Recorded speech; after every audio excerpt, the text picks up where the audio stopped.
Sejumlah kasus korupsi menggemparkan Indonesia di awal 2025. Kasus-kasus korupsi yang diduga merugikan negara hingga triliun rupiah itu menyita perhatian hingga memicu amarah publik. Berikut beberapa kasus korupsi yang ditangani oleh Kejaksaan Agung maupun Komisi Pemberantasan Korupsi. 1. Dugaan korupsi di subholding Pertamina. Belakangan ini, kasus tata kelola minyak mentah PT Pertamina Persero paling banyak menyita perhatian publik. Kasus dugaan korupsi pada tata kelola minyak mentah itu ditangani oleh Jampitsus Kejaksaan Agung.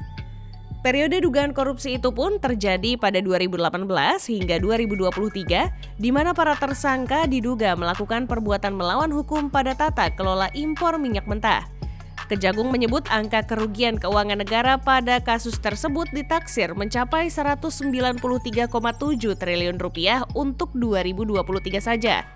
Kerugian bersumber dari 5 komponen dan yang terbesar adalah biaya subsidi BBM dari APBN yang mencapai 126 triliun rupiah.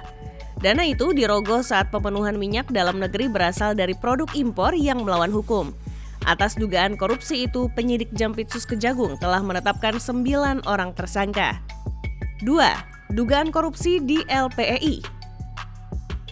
Teraktual kasus penyaluran kredit fiktif dari Lembaga Pembiayaan Ekspor Indonesia dengan total tersangka sebanyak 9 orang. KPK menduga atas dugaan fraud pemberian kredit ekspor LPEI ke PT PE itu merugikan keuangan negara hingga 60 juta US dollar atau setara kurang lebih 900 miliar rupiah.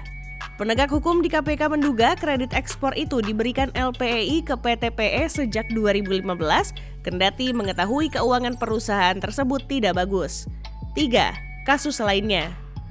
Kasus-kasus jumbo lain diantaranya tata kelola timah di PT Timah Tbk, impor gula kasus dugaan korupsi di PT Telkom Indonesia Persero Tbk, jual beli gas PT Perusahaan Gas Negara Persero Tbk, serta kasus akuisisi PT ASDP Indonesia Ferry Persero.